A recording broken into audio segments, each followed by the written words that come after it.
Àtúnkù dédé àsìkò yìí níbi yòówù kẹ́ẹ̀tì láǹfààní láti máa darapọ̀ mọ́ wa lórí ìkànnì aláyọ̀ ìkànnì Aríólé bàbá 1010 TV2 níbi tá a ti mú ròyìn wá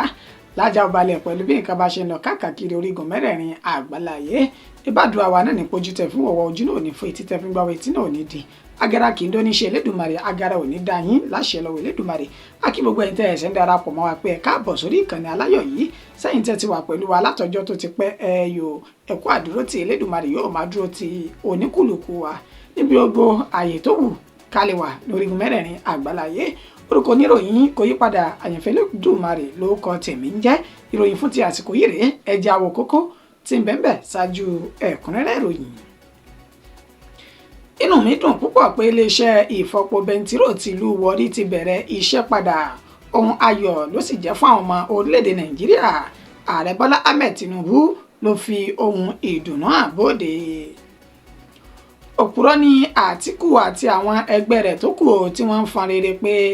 mo ti buwọ́lu ìwé àdéhùn láti máa sún ipò ààrẹ lẹ́kùnjẹkùn nínú ẹgbẹ́ òṣèlú kọ̀ọ̀kan. Rabiu Kwankwaso òun ló sọ òkú ọ̀rọ̀ sí Alhaji Àtíkù Abubakar. Ọwọ́ àwọn agbófinró ìpínlẹ̀ Adamawa ti tẹ àwọn adigunjalè tán pè ní Sheila Boys lẹ́yìn tí wọ́n ja àwọn olùjọ́sìn lólè tán ní ìpínlẹ̀ ọ̀hún. Àwọn ọmọ gànfẹ́ kan náà ti ṣe bẹ́ẹ̀ ṣekú pa ránṣanránṣan kan ní ìpínlẹ̀ Niger lẹ́yìn tí èdè àìyedè tó bẹ́ sílẹ̀ láàrin àwọn méjèèjì. Ọ̀rọ̀ oyè jíjẹ ló dá wàhálà sílẹ̀ báyìí tẹ́mi ènìyàn kan ti bá ìṣẹ̀lẹ̀ lọ nígbà tó pọ̀ farapa ní ìpínlẹ̀ Delta. Kàyéfì lọ̀rọ̀ yìí jẹ́ fáwọn ará ìlú pẹ̀lú bí ọkọ̀ gómìnà ìpínlẹ̀ Benue bó ṣe ya pa ènìyàn kan tí òmíràn farapa ní ìpínlẹ̀ ọ̀hún. Ẹ gbọ́ ìròyìn náà lẹ́kùnrẹ́rẹ́ báyìí. Inú mi dùn lọ́pọ̀lọpọ̀ wípé iléeṣẹ́ ìfọpo bẹntiró ti ìlú Warri ó ti bẹ̀rẹ̀ iṣẹ́ padà. Ohun ayọ̀ ló sì máa jẹ́ fún àwọn ọmọ orílẹ̀-èdè Nàìjíríà. Ààrẹ Bọ́lá Ahmed Tinubu ló fi ohun náà léde síta. Gẹ́gẹ́ bí ìròyìn náà bó ṣe ti jáde láti ọ̀dọ̀ ẹni tó jẹ́ ọ̀gá àgbà fún àjọ NNPC yàn Mele Kyari tó fi ìròyìn náà léde wípé pẹ̀lú ayọ̀ àti ìdùnnú làwọn fi kéde pé àtúnṣe tó ń lọ lọ́wọ́ ní ilé iṣẹ́ ìfọpo tẹ́bù bẹntiró ní ìlú Warri ó ti bẹ̀rẹ̀ iṣẹ́ padà lénìí tí í ṣe ọjọ́ ajé Monday nígbà tí ààrẹ Bọ́lá Ahmed Tinubu tí ó máa fi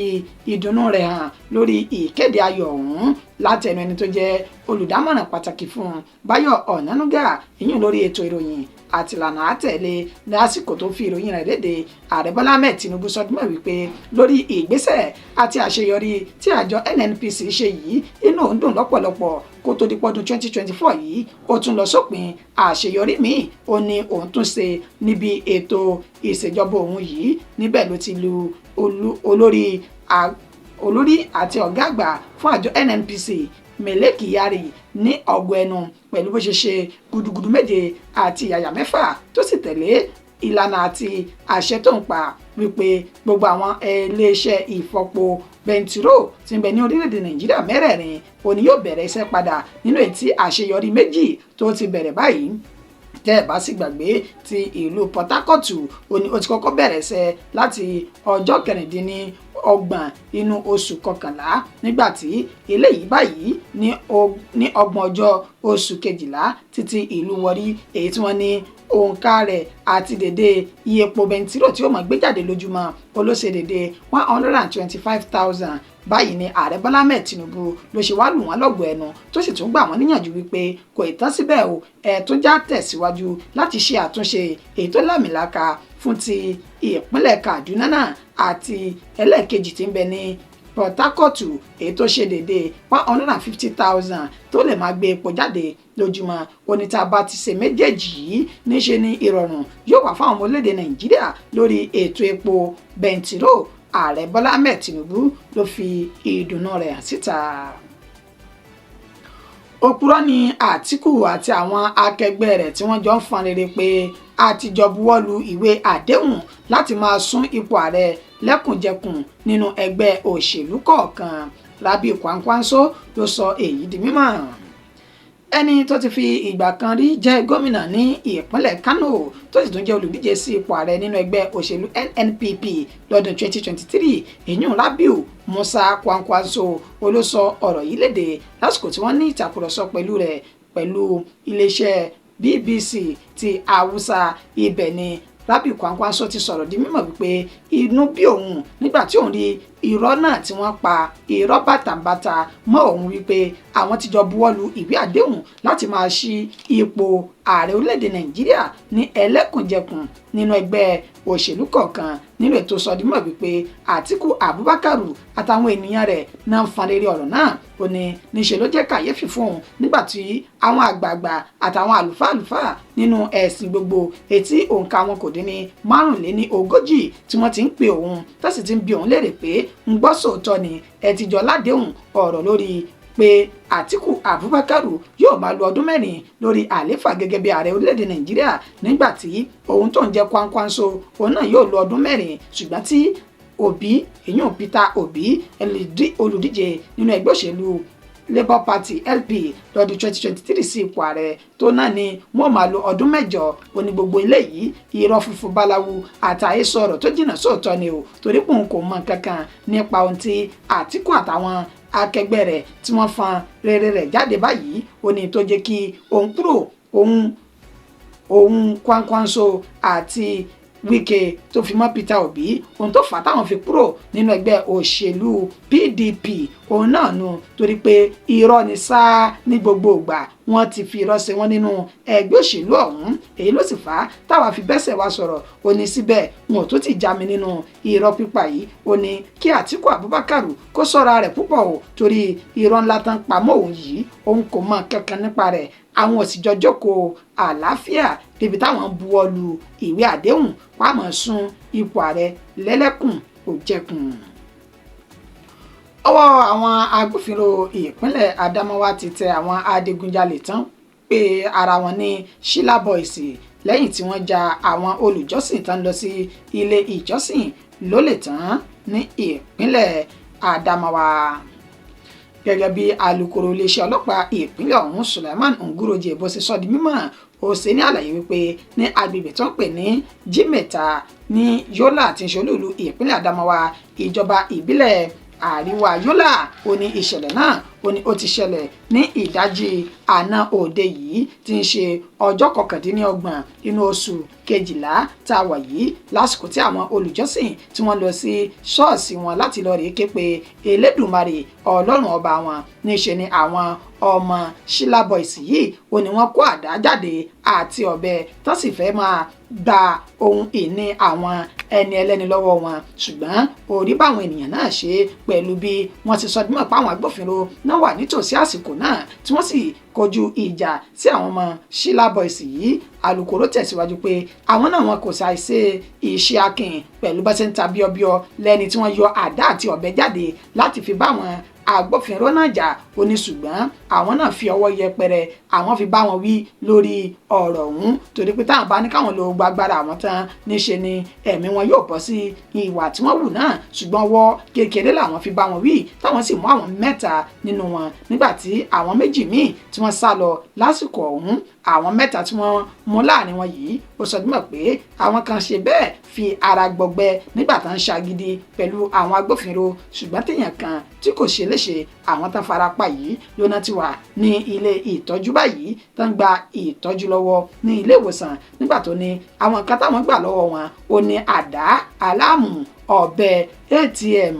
àti ẹ̀rọ ìbánisọ̀rọ̀ tó fi mọ́ kẹ̀kẹ́ mọ́rúwá tó fi ṣiṣẹ́ burúkú ọwọ́ wọn náà. Lẹ́yìn tí ìwádìí bá ti fojú hàn kí la tún dúró wò ju ká kó wọn lọ sí ilé ẹjọ́ lọ. Ó ní ọ̀rọ̀ tí Suleiman Nguroje alukoro iléeṣẹ́ ọlọ́pàá ìpínlẹ̀ Adamawa tó sọ jáde. Àwọn ọmọ gànfẹ́ ti ṣekú pa ránṣọ kan tá a mọ̀ sí Taylor ní ìpínlẹ̀ Niger lẹ́yìn èdè àìyedè tó bẹ́ sílẹ̀ láàrin àwọn méjèèjì. Arákùnrin kan tó jẹ́ òṣìṣẹ́ ránṣọ Muritala Hassan ó ní wọ́n ti ṣekú pa báyìí ní agbègbè tó pè ní Barkin Sale Sambo Agwa tí ń ṣe ìlú Minna olúlu ìpínlẹ̀ Niger lánàá òde yìí tí ń ṣe ọjọ́ 29 ó ní ìṣẹ̀lẹ̀ náà ó ní ó wáyé lẹ́yìn tí ẹni tí ọ̀rọ̀ sojú rẹ̀ tó nìkan forúkọ bò wọ́n láṣìírí tó sọ dímọ̀ wípé Muritala Hasan òun ló gbéra kúrò ní ilé ìtajà ilé ìṣiṣẹ́ rẹ̀ ibi iṣẹ́ rẹ̀ lẹ́ni tí ó sì ń padà lọ sí ilé lálẹ́ ọjọ́ náà nínú èyí tí àwọn ọmọ gànfẹ́ tí wọ́n ti dá lọ́nà tí wọ́n sì jọ ní èdè àìyedè láàrin ara wọn kò ṣàìsọ di mọ̀ wípé Muritala Hasan àtàwọn ọmọ gànfẹ́ ọ̀hún ó ní wọ́n ti kọ́kọ́ jọ ní ìtàkùrọ̀sọ tán ti táwọn síra wọn ṣáájú tẹ́lẹ̀ ní agbègbè tí ó sọ di mímọ̀ wípé àwọn fìjìláńtẹ́ wà ń bẹ̀ ṣùgbọ́n tó jẹ́ pé nígbà tó tún padà lọ sílé ó ní ó pàdé àwọn ọmọ gànfẹ́ ọ̀hún tí wọ́n sì tún dúnkokò mọ́ nínú èyí tí wọ́n ti ṣe bẹ́ẹ̀ gbẹ̀mí lẹ́nu rẹ̀ lásìkò tá a fi ń kó lòyìn jọ a kò gbọ́ nǹkan kan bóyá wọ́n fi páńpẹ́ òfin mọ́ àwọn ọmọ gànfẹ́ ọ̀hún torí wípé ẹni tó jẹ́ alukoro iléeṣẹ́ ọlọ́pàá ìpínlẹ̀ Niger ó ní kò rí ẹ̀rọ ìbánisọ̀rọ̀ rẹ̀ gbé lásìkò tá a fi ń kó ìròyìn yìí jọ. ọ̀rọ̀ oyè jíjẹ ló dá wàhálà sílẹ̀ báyìí tẹ̀mí ènìyàn kan sì ti bá ìṣẹ̀lẹ̀ náà lọ nígbà tọ́pọ̀ farapa ní ìpínlẹ̀ Delta gẹ́gẹ́ bí ìròyìn náà bí ó ṣe ti ń tẹ̀ wá lọ́wọ́ látẹnu ẹni tó jẹ́ alukoro iléeṣẹ́ ọlọ́pàá ìpínlẹ̀ Delta Brett Edafe tó fi ìdí ìṣẹ̀lẹ̀ náà múlẹ̀ ó sọ dímọ̀ wípé àwọn ọmọ bíbí ìlú kan tí wọ́n pè ní Abo níbi tí ó jẹ́ headquarter fún ìlà oòrùn Ndokwa ìyún ìjọba ìbílẹ̀ Ndokwa ó ní ìṣẹ̀lẹ̀ náà ó ní ó ti ṣẹlẹ̀ pẹ̀lú àlàyé pé wọ́n fi ara wọn joyè ní inú ìlú yìí ṣùgbọ́n tí àwọn apá kan faramọ́ oyè náà táwọn apá kan sì kọ̀ tí wọ́n faramọ́ ẹni tí wọ́n fi jẹ oyè ọ̀hún nínú àlàyé Bright Edafe ó sọ dímọ̀ wípé ẹni tí wọ́n fi jẹ oyè náà gẹ́gẹ́ bí àṣà àti ìṣe ìlú ọ̀hún ó ní pé yóò jó káàkiri gbogbo inú ìlú lẹ́yìn tán bá ti dé adé oyè náà tán ti dé ilé lórí tán ó ní lásìkò tó ń jó káàkiri òun ló mọ̀ síbẹ̀ ìgbésàrà rẹ̀ tó fi kọjá ilé ìjọsìn tó sì sọ di mímọ̀ wípé bó ṣe ń jó náà ló jó lọ sí ọ̀dọ̀ àwọn tí wọn kò gba tiẹ̀ tí wọn sì fẹ́ lórí oyè ọ̀hún ibẹ̀ ni wàhálà ti bẹ́ sílẹ̀ nínú ẹ̀ táwọn náà ti dìde fúyà sí i lásìkò tí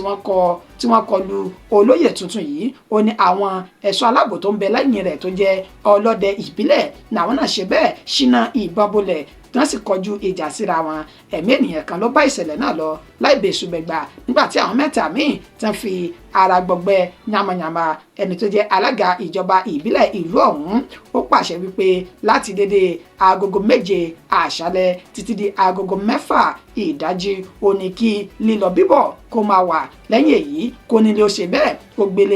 kó gbélé rẹ̀ Vincent Osinlọ́yà wọn ló fi ìròyìn náà dédé lẹ́ni tó jẹ́ alága fún ìjọba ìbílẹ̀ ibi tí ìṣẹ̀lẹ̀ burúkú náà tó ti ṣẹlẹ̀. ọkọ̀ gómìnà ìpínlẹ̀ Benue ló mà ṣe bẹ́ẹ̀ tó yà bàrà ó tó sì pa ènìyàn kan tí òmíràn fi ara pa ní ìpínlẹ̀ ọ̀hún.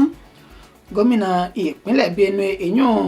Ayazit Aliya ó ní ó ti ṣe bẹ́ẹ̀ pẹ̀lú ìròyìn tí wọ́n fi léde pé lára àwọn ọkọ̀ tó kó jáde lọ sí ilé ìjọsìn ló ṣe bẹ́ẹ̀ tó yà bàrà tó ṣekú pa ènìyàn kan lórí ọ̀kadà nígbà tí ẹlòmíì tí wọ́n fi ara pa gẹ́gẹ́ bí àlàyé tí wọ́n ṣe látẹnu ẹni tó jẹ́ agbẹnusọ fún gómìnà ọ̀hún gómìnà Alia náà ìyún Solomon Lopez ó fi ìdí ìṣẹ̀lẹ̀ náà múlẹ̀ pé lóòótọ́ àti lódodo ni ìṣẹ̀lẹ̀ náà ṣẹlẹ̀ ní agbègbè tó pè ní Ihu ìjọba ìbílẹ̀ Fandekiya ní ìpínlẹ̀ Benue náà nínú àlàyé rẹ̀ ó ní gómìnà Alia òun ló ti wà ní ìjọba ìbílẹ̀ rẹ̀ láti bí ọjọ́ 4 sẹ́yìn tó ń ṣe ayẹyẹ àti àjọyọ̀ ọjọ́ ọdún kérésìmesì pẹ̀lú àwọn mọ̀lẹ́bí rẹ̀ nínú ìtàn sọdúnmọ́ pé lánàá òde yìí ó ná gbéra láti lọ sí ilé ìjọsìn ó ní gómìnà náà ti wà nílé ìjọsìn kó tó di pé ìṣẹ̀lẹ̀ ọ̀hún ó ṣẹlẹ̀ torí pé ọkọ̀ tó wà lára àwọn ọkọ̀ tó tẹ̀lé gómìnà ọ̀hún tó pa ènìyàn náà ó ní ó lọ ń ṣiṣẹ́ èyí tí wọ́n rán nítòsí ṣokùnfà náà ni pé eruku ti pọ̀ jù lójú òpópónà èyí tán sọ dímọ̀ pé ó di ojú ìríran rẹ̀ tó sì ṣe bẹ́ẹ̀ tó fi yí ọwọ́ kúrò lójú ọ̀nà tó fi lọ rèé kọlu àwọn ọlọ́kadà kan èyí tí ó gbéyàn sẹ́yìn tẹni tó gbé sẹ́yìn sì ṣe bẹ́ẹ̀ tó jáde láyé ní wàràǹsísà nígbà tí ẹni tó jẹ́ ọlọ́kadà tó fi ara pa yamayama agbẹnusọ fún gómìnà Alia òun ló fi ìdí ìṣẹ̀lẹ̀ náà tó fi múlẹ̀ nígbà tó ní ọkọ̀ tó tẹ̀lé ara àwọn ọkọ̀ gómìnà náà ló ṣe bẹ́ẹ̀ tó kọlu arábìnrin tó di olóògbé ọ̀hún. ìròyìn wa kò jù báyìí lọ fún ti àsìkò yìí akíoníyàn wípé ṣé ọlọ́kà iṣẹ́ yìí tẹ́ bá wa jẹ́ náà ẹ̀kú àìbínú títí di ìgbà tá a tún padà máa fún wa ní ìròyìn míì lórí ìkànnì tẹ́ wà yìí ẹ kò ní sú yín kò ní rẹ̀ yín agara kìndó níṣẹ́ Elédùmarè agara òní dẹ́nì kọ̀ọ̀kan wa àlọ́dún 2024 ti ń tẹnu bodò báyìí ẹ̀mí mi àtẹ̀mí tìyín tẹ̀jọ́ lólùfẹ́ wa kò ní bá ọdún 2024 lọ bí 2025 bá wa wọlé dé ńkọ́ ire kàbìtì òní yóò jẹ́ fún oníkùlùkù wa á tún máa padà ríra o á mọ̀ bẹ́ẹ̀ ọ̀bẹ ní bẹ́ṣu àtẹ́lẹsẹ̀ a máa bẹ̀ náà wò ẹ̀ ń bá ní a lọ ká má bọ̀ òun là ní dé bá ń lé láṣẹ lọ́wọ́ Elédùmarè ó dàbọ̀ fún ti àsìkò yìí. Okay, gentlemen and ladies, we are taking you real into our plant. The MD will lead the team. No, not for. This is just not for camera. Yes. The plant, you see reality yourself. This plant is running. We have not completed 100%. We are streaming the other part of the plant as we progress. But currently, this plant is running, and you see what is happening, and we are bringing product into the market. There are many people who don't think this is real.